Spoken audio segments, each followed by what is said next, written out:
Sure. Good morning, everyone. Thank you so much for having me. And to Jerome and Aphem, it's a pleasure and a delight to be here. I've come up to Canada a few times in recent years to speak on copyright issues as they relate to litigation and legislation, and the cross-border and cultural exchange has proven invaluable for me in my practice. And I'm happy to share lessons that we've learned and what's going on in the United States with the report from the front lines down in Washington, D.C. about copyright reform, both on the litigation side in terms of royalty rate proceedings and legislation that's been introduced into the U.S. Congress. And with that, I hope to maybe tease out, consistent with the theme of the conference, some stories from the intersection of music, law, and technology from personal experience, and I hope that maybe we can deduce some themes and see how music, law, and technology relate from some trending topics. So I'm here from Washington, D.C. My organization is the National Music Publishers Association. We've been around for about 101 years. We celebrated our centennial anniversary last year. And what we do down in D.C. is to advocate for the music publishing and songwriting communities. Just by way of a large introduction, I know it's a familiar audience, but there's two copyrights involved when you're listening to a song: the sound recording and the actual written composition. We represent music publishers who are the songwriters behind the written composition, and their collectives, publishers, serve to exploit and try to maximize the value of copyrights. So we are the trade body that stands at the forefront in advocating for songwriters and music publishers, both in courts, be it through litigation, through licensing agreements with digital services currently, or in Congress. We are the mouthpiece of songwriters and publishers in trying to advocate for reform, as we'll talk about more in depth. But from my own personal experience, I've been an attorney for 9 years now, and I spent a lot of time in litigation in private practice before I came to the NMPA. And I was inspired to become an attorney by the idea of music itself. I'm a musician as well, so I have a bit of a dichotomy, but I can't tell you how many hours I've spent trying to navigate what often feels like a maze when you're confronted with the law, trying to make decisions, and also involved in an adversarial process, digital services that want to use music, but that may not want to pay you the rates that you feel that you should get for that music, or services that don't feel they need a license and are willful infringers. Oftentimes, I feel that there's a tension between music and technology, and we live on the fringe of that. So I wanted to take it to maybe a more basic premise that maybe you would agree with, or welcome to form your own thoughts on, but a suggestion that maybe technology really is music, and music is technology to a degree. You know, on a basic level, an acoustic guitar is just an amplification system and a way and a means of delivering music. Make it a Fender Stratocaster, plug it into an amp, and you have rock and roll. Even a piano, every time I pass by one, is a beautiful piece of architecture and development of technology. Turntable, what an awesome idea. It's a way to acoustically perceive music for all time from a sound that was recorded in one instance historically. And I think that that is important. I think what we experience now in the digital age is really just an expansion of that. This is, so yeah, hopefully this will come through. This is, you know, as Laura was speaking about earlier, you know, music consumption through handheld devices, through wireless consumption is an important means of being able to receive and listen to content presently. And as a musician myself, I'm able to share with this audience a clip of my band playing in Montreal in September. And you know, we were at the beer market a couple blocks away. And it's an awesome power to be able to harness technology, to be able to advance your cause as a musician. So what I would like to suggest is that there doesn't necessarily always have to be tension between these two things, and dispel perhaps a myth that there's an adversarial relationship inherently between technology and music. rather that music benefits from technology, and that musicians and music publishers love to see music and their compositions exploited. In fact, that's their very business. That's why we're here, and that's what we aim to do. So the embrace of these things, the embodiment of technology, has only helped and enabled music to be more widely available perhaps than ever before, and also creates a bit of a chicken and the egg scenario as between technology and the law. I would suggest that law is constantly left to deal with the technology of its time, and one often follows the other. And with that, I'll turn to some of the legal aspect of what I wanted to cover today, to tell a story of how legislation was originally introduced back in 1909 that impacts the way music is consumed and distributed in the United States presently, through two major developments on that front. One is our Copyright Royalty Board proceeding, which goes to the rates which are charged for streaming music, and the other goes to the Music Modernization Act, which is legislation which aims to improve the actual licensing process. And both go back to the U.S. Copyright Act of 1909, when Teddy Roosevelt had just left the U.S. presidency, and the U.S. Congress, for the first time, recognized a license right for reproducing works in mechanical form. But in response to concerns raised by a single dominant manufacturer at the time of player piano rolls, Congress instituted what's called a compulsory license, which effectively caps the rates songwriters and music publishers can charge for embodying their works in mechanical form.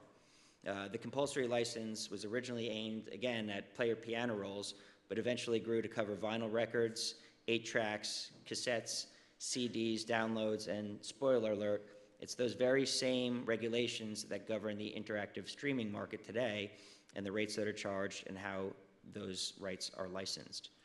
At the time, in 1909, the U.S. Congress set in a compulsory license rate for anyone who wanted to make a copy of a musical reproduction of 2 cents per copy.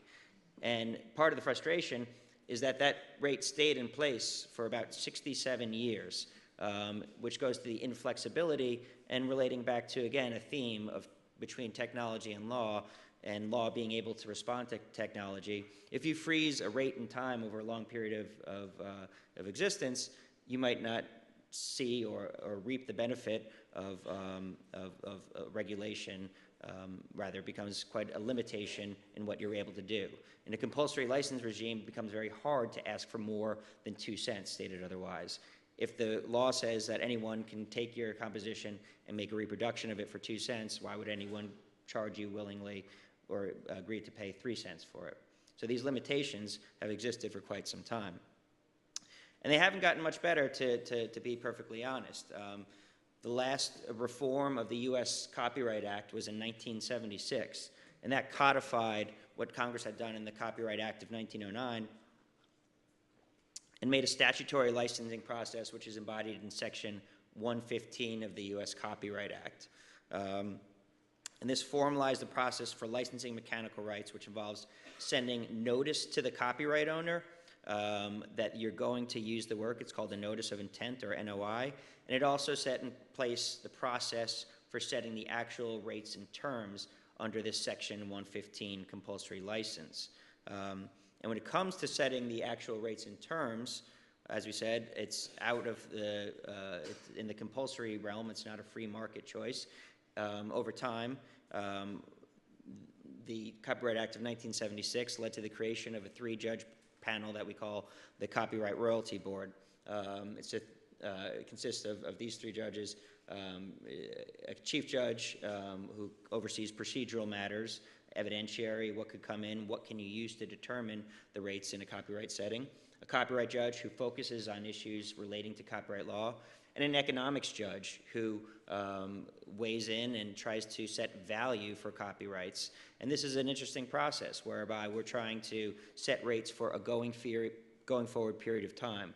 The CRB proceedings occur on each individual license every 5 years, and they set license rates prospectively for a going forward period. So you're trying to anticipate the use of music. You're trying to anticipate the way technology could possibly or potentially change over time. So these judges are tasked with a very important role in our copyright regulation in the U.S. Moreover, the way they have to go about this task raises a lot of questions. It's a very ethereal, almost philosophical process. How do you set the value for a song? What is the worth of an individual composition? It's almost foolish to think that really any of us have the answer to that question. But through these proceedings, through lawyering, through economic evidence, and through a bit of persuasion, we try to put together a case to make an argument for what our rates should be. And we're up against the standards that the judges have to consider when they're actually setting these royalty rates. These are two different standards that are in play for the different types of proceedings that occur before the Copyright Royalty Board. For our purposes, our standard is the 801B standard, which is this four-factor analysis that considers a whole mix of different outcomes and really an equation for how work should be valued. The first factor is to maximize availability of works. Second is a bit of a sliding scale, for the copyright owner a fair return for his work, and to the copyright user a fair income. The third is really to reflect relative roles in the marketplace. And the fourth factor is very important, to minimize any disruptive impact of this on the industries that are involved. So you're trying to set a rate, and you don't want to set a rate that would, say, put a service out of business necessarily, but that stands to create interesting tensions between the licensees who need to use copyrights and the licensors who own them. This standard above is the willing buyer, willing seller standard. That's used in separate rate proceedings that occur. Pandora, for instance, in their Section 114 non-interactive service, their rates are determined under that standard, which are aimed more closely to achieving what a fair market value would be. It's not to say necessarily that the 801B standard can't lead to a fair market value, but this willing buyer, willing seller standard is aspirational for us. So we have kind of two layers to work through. We have a compulsory license where we can't just go into the free market and negotiate our own license. We have to go through a royalty rate proceeding to set our rates. And even within that royalty rate proceeding, our rates are subject to a lesser standard, we would contend, with the 801B. So it's against that backdrop that these judges are tasked with evaluating the evidence that's put before them, looking really at economic evidence, trends in technology, and how that will play out in a going forward period of time to reach a conclusion. With respect to our license regime under Section 115 of the Copyright Act, we've had 3 royalty rate proceedings so far. The first, Phono Records 1, was the first really to tackle the idea of royalty rates in the context of interactive streaming and limited downloads. Largely that trial in Phono Records 1 was focused at the time on physical means of consumption and downloads, which were also prevalent at the time. So the parties went to trial litigating some estimates of $20 million plus to fight over rates that would ultimately just be carried forward for the next royalty period. There was a rate of 9.1 cents going into this determination, and it basically stayed the same after that period.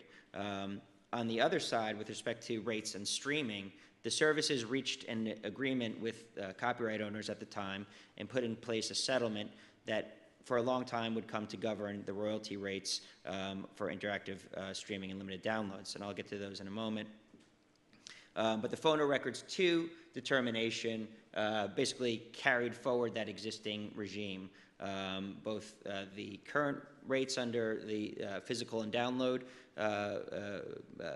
means of reproduction and interactive streaming models. And those were carried forward for the further rate period, which went up until 2017. In fact, technically it just expired, which led us to Phono Records 3, which is the proceeding that we just had with trial occurring last year, beginning from 2016 to 2017 to set rates for the 2018 to 2022 rate period for interactive streaming and limited downloads. And so the regulations that have been in place, you could digest these, but these are the old regulations. These are what have been changed. We've now received our decision, but this is the current, effective rates, but helpful for context to see. We had this one regime, again, Subpart A regulations applying to physical product and permanent downloads at a fixed rate of 9.1 cents per copy. Actually quite easy to understand. If you make a copy of a song, you have to pay the copyright owner 9.1 cents for that copy. Those rates will actually carry forward through for the 2018 to 2022 rate period as well. When you get to interactive streaming and limited downloads, however, ignore.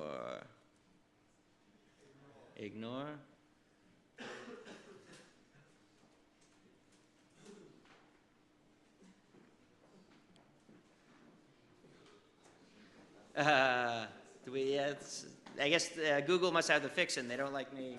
Oh, there we go. Hey. All right. Hey. Thanks, Jerome. Your magical powers. When it comes to interactive streaming and limited downloads, however, there's a very complex set of rules and regulations that came to evolve that, again, arguably relate to different technological offerings within streaming services that came to be embodied in 10 separate different rate categories that apply to, for instance, number 3 is probably what you would think of when you have a Spotify premium service. Their royalty rates are calculated with respect to that metric. Spotify ad-supported service number 5 it would be calculated according to that different metric. And just to give you a glimpse, and without belaboring too much, again, regulations that will soon recede, these were the systems, and we could do a whole seminar on how these regulations are calculated. But each of the royalty rates for these 10 separate subpart B and C categories make a relative comparison factoring a percent of the given service's revenue, a relative percent of what the services pays out to the record labels, and in some instances, a per subscriber penny minima, if you see that 50 cents at the bottom. And you basically put this all in the pot, mix it up, do some comparisons, and then derive a royalty pool that gets paid to all the licensors. And for each of these different 10 categories, each has their own metrics with varying sets of percentages that I could be quite honest, often seem like numbers pulled out of a hat. It's not necessarily the most straightforward or logical system, and raises a lot of questions as to how we've gotten here. And then when you play all these out, I could say we had at trial economic experts from Stanford, Columbia, Harvard, you name it. Each of them had to rely on these charts prepared by the Harry Fox Agency to try and explain our royalty rate system. So you can imagine that we became quite frustrated with it. So when you do the calculations on just one of these categories, you could have up to 10 different calculation steps to try and derive a royalty rate. And then spread that across the 10 different categories, and it's almost like you're playing a lotto game or Keno. There's a lot of different possibilities and outcomes, almost infinite, and very frustrating when you're trying to explain to songwriters how their streaming on services like Spotify or Apple Music translate into their royalties, a divide between technology, musicians, and the law, really. And consistent with what Laura was talking about earlier, the streaming trends during this interim where the regimes have changed have exploded with respect to availability and use of music over this time. So it's kind of against this backdrop where we're seeing a rapid increase of change that we were trying to take currently existing regulations and bring them into line with technology and the way that music was being consumed at present and get a fair value for our compositions. And what wound up happening was basically shootout at the OK Corral. You had, on our side, we tried to propose a per play metric where we would get a value, a penny value for each stream on a service, or a value of per subscriber per month, and take the greater of those metrics. And the services, each for their parts, had varying proposals. Apple, for instance, had a proposal that was also a per stream rate, but none of the other services like that. All the other services, Spotify, Pandora, Google, and Amazon, basically were clinging to the current regulations because they felt that those benefited them so much. Whereas we were, again, seeing these trends in consumption and wanting to catch the value of that gray shaded area. And no less, we're in a trial in a setting against these 3 judges, considering those A to 1B standard factors, and trying to figure out how to push our case and make it persuasive, not just against some of the biggest tech companies, but against some of the biggest companies in the world, Apple, Google, and Amazon, each with their own counsel, also some of the biggest law firms. So it had a real, if I say a bit of David and Goliath kind of feel, where we were trying to push our agenda and the technology corporations were trying to maintain status quo, or even worse for us, gut some of the protections that we did have in the current regulations.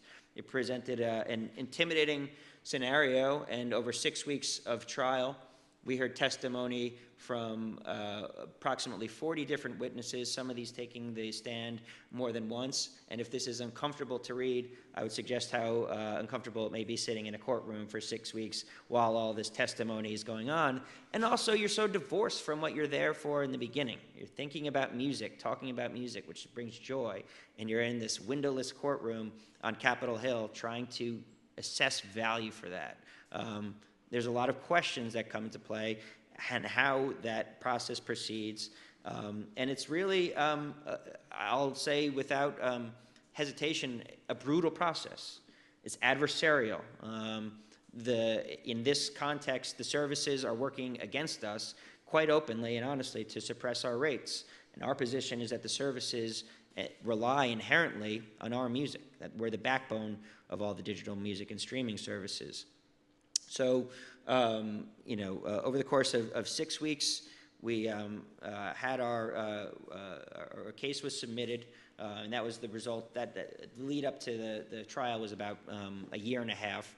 Then we waited another 6 months for a determination, and then we thought we were going to get a determination on January 23rd, whereupon the U.S. federal government shut down for approximately 3 days, which delayed our decision by an excruciatingly long 3 more days. And then at midnight on January 26th, or really the morning of January 27th, the CRB issued its determination on a royalty rate proceeding, instituting a change that kind of reflected a little bit of what everyone had proposed, but in ways that we were happy with. And basically reduced the entirety of that complexity to 5 steps to calculate royalty rates. The first being to take a greater of a percent of the service's streaming revenue or a percent of their total content costs, what they paid to labels, and do a relative comparison in a greater of sense and take the bigger of those pools and move on. And you can see we're currently at a 10.5 and 21%. For percent of revenue and total content costs relatively. Over time, those will go up to 15.1% and 26.2%, which we were elated to see. And we were receiving this decision in real time at midnight in New York City and trying to digest what all this meant. And it was so foreign, and we're trying again to deduce certainty from this whole process. And again, just as an aside, you're dealing with technology companies where you have to have certainty, where technology has to be infallible, right? Because you never have any technological issues when, for instance, you're, say, trying to give a presentation in Montreal and speaking to an audience. But, there has to be precision in the way technology functions, and we almost desire and expect that certainty from the law. But the law is not quite a one-to-one correspondence in that regard, and the results that we ultimately saw. So once you do that, you do a relative deduction. There's per subscriber minima that apply. You take the greater of all these 3 amounts, and then you have a payable royalty pool, which then gets divided up amongst the number of musical works that are played during the relevant period. And that's a great simplification. There's also a late fee that's assessed. But what I would offer is that this system wasn't probably within the top 50 scenarios we would have predicted at trial, maybe not even the top 100, maybe not even within the top 1,000. It was so, again, while we were very happy to see the judges recognize our frustration with the regulations and being suppressed as technology was continuing to trend and make the most of our music, it was a bit of an unpredictable process in the way it ultimately evolved, with our economics judge actually dissenting from the main opinion, and 2 of the judges voting for this increase. The third judge, the minority dissenter, wanted to keep our rates in place. So go figure, 1 vote the other way, and our rates would have stayed the same. So we're very happy with positive feedback regarding our rate increase, and we will see what remains to come.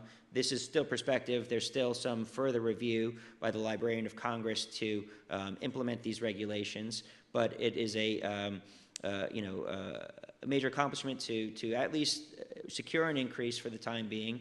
And we also have to keep our guard up constantly. This is the adversarial process of the law. Even once these regulations are fully in place, we have to be wary of the services gaming these to their advantage.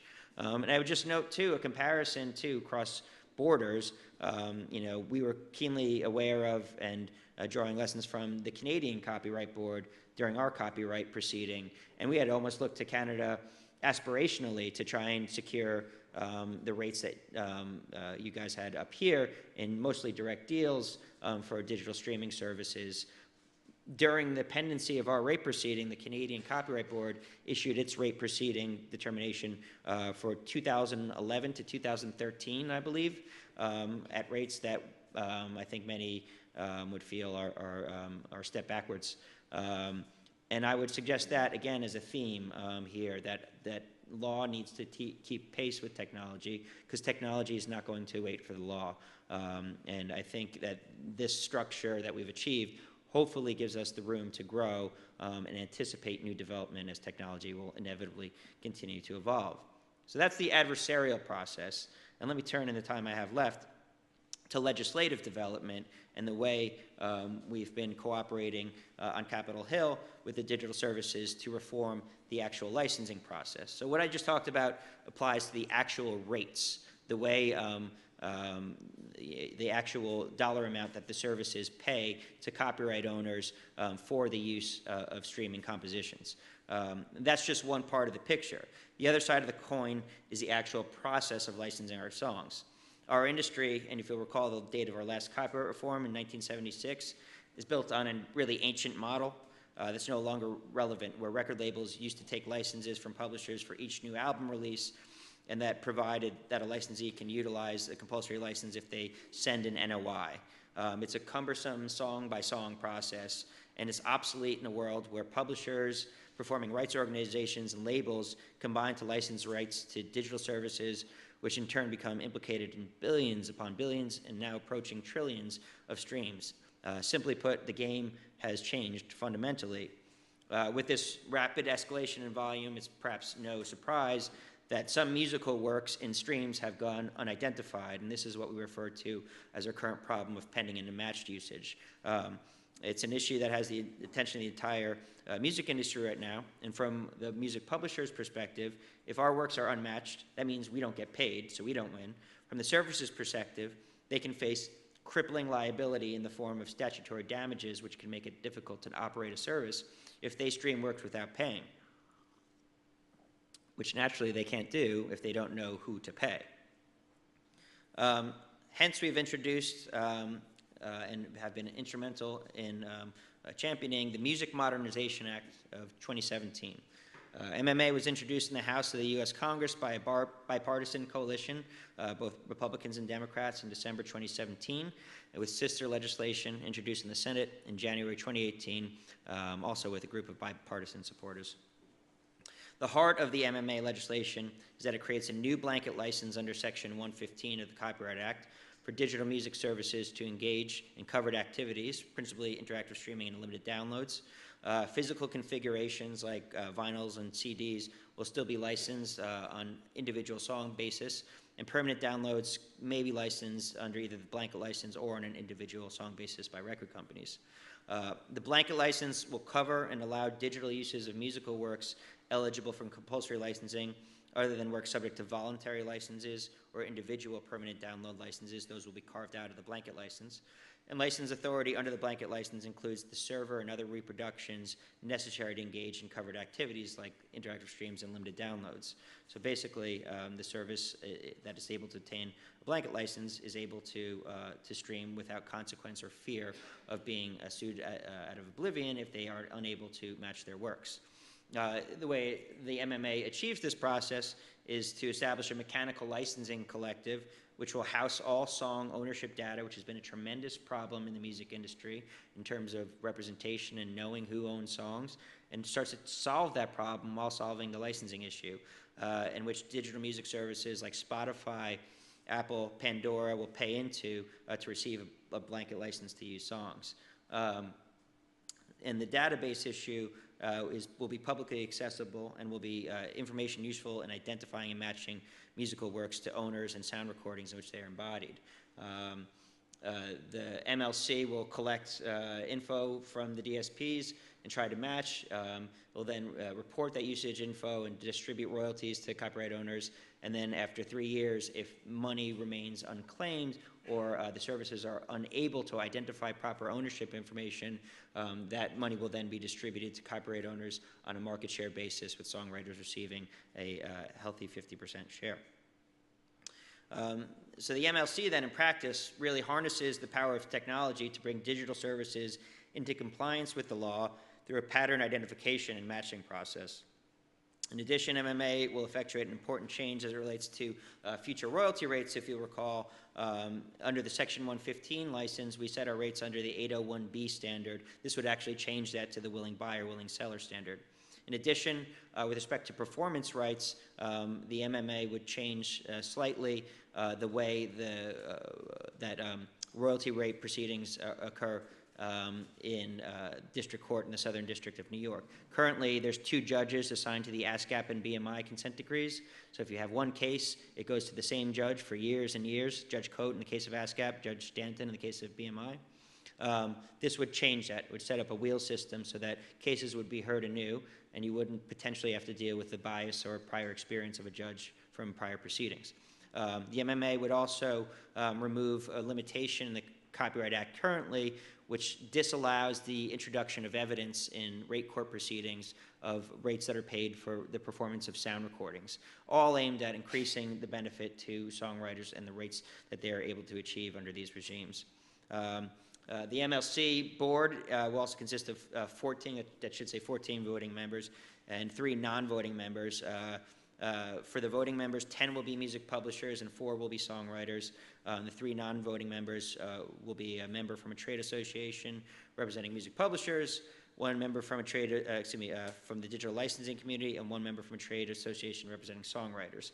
And the MLC also establishes operations and oversight committees to make sure that money flows through and is collected properly to make sure it makes its way to publishers and ultimately to songwriters. And again, the cost of the MLC itself will be funded by digital licensees who will be required to pay an administrative assessment to the MLC. So in fact, the MLC is paid for by the digital music companies, but run by music publishers and songwriters at no cost to them. And that's a big improvement because currently music publishers and songwriters have to pay a commission to mechanical licensing collectives to even get their royalties, which is kind of frustrating and backwards if you think about it. And for the services side, they win too because they are able to pay the monies that are being held without fear of liability. And they now have a one-stop shop to license mechanical license rights rather than relying on a patchwork of existing law. I can say the bill has unprecedented bipartisan, bicameral congressional support and music and tech industry support. The MMA was introduced again by Republicans and Democrats in both the House and Senate and is supported now by 20 major music organizations representing virtually the entire music industry, including, of course, the NMPA, RIAA on the recording industry side, the Recording Academy, Sound Exchange, AIMP representing independent publishers, SONA and NSAI representing songwriters, and many more. And the MMA is also supported by digital companies, by technology, including the Digital Media Association, Amazon, Apple, Microsoft, Pandora, whose names you might recall from a few slides ago when we were in an adversarial process against them trying to set royalty rates. The bill is anticipated to be reintroduced with some modifications shortly, but I think there's a study in contrast there to what can be achieved when there's cooperation across the aisle.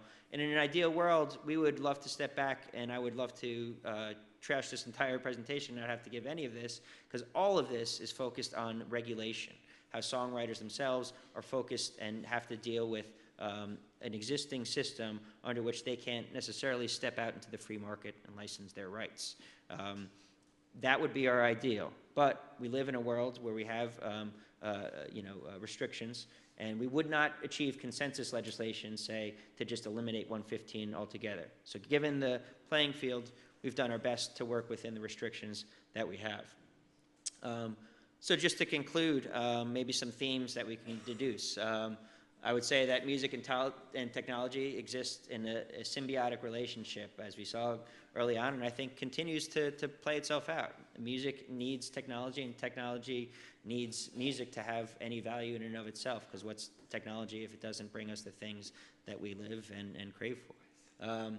The law is constantly forced to deal with the technology of its time. We saw that from player piano rolls in 1909, and we see that on Capitol Hill presently, and in our Copyright Royalty Board decision trying to anticipate developments for 2018 to 2022. I don't think anyone would disagree that music will always be in demand, and I think that we can deduce certainty from uncertainty. The marketplace for music consumption will always continue to evolve, and I think it's a woeful state of affairs to try and just assume that it will always be the same. I think you'll be left flat-footed if that's your approach.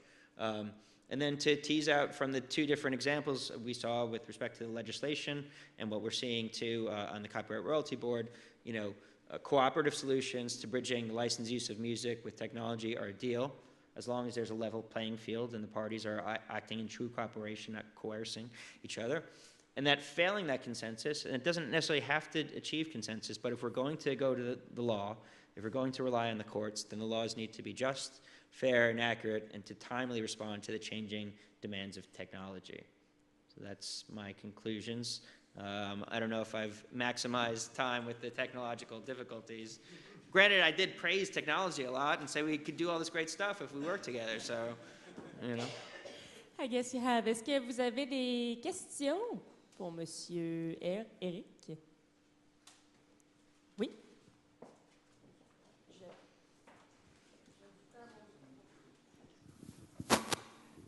Hi.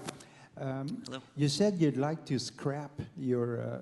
you mean in an ideal world, the songwriter could step out of the system and negotiate in a free market way? Takes, I don't know, Bob Dylan or Willie Nelson, step out of the system and their agent negotiate depending on the song or who's using it for what reason? Yes, that would be the ideal. I mean, as a study in contrast, on the sound recording side, recall there's these two different copyrights at play, the songwriting composition copyright and the sound recording. You'll see artists on the sound recording side actually be able to have more maneuverability and flexibility with what they can do because the sound recording is not subject to these regulations. So we would love to see that flexibility. So for instance, Taylor Swift took her music off of Spotify. She's able to do that not as a songwriter, but as the recording artist featured on that, and have that ability to realize fair market value for her work. So yes, that's correct. We would love to see that system and let the market decide all of these things that the courts attempt to do on the market's behalf. Ben, merci infiniment, Monsieur Carey. Une bonne main d'applaudissements. Merci beaucoup. Thank you very much. Merci.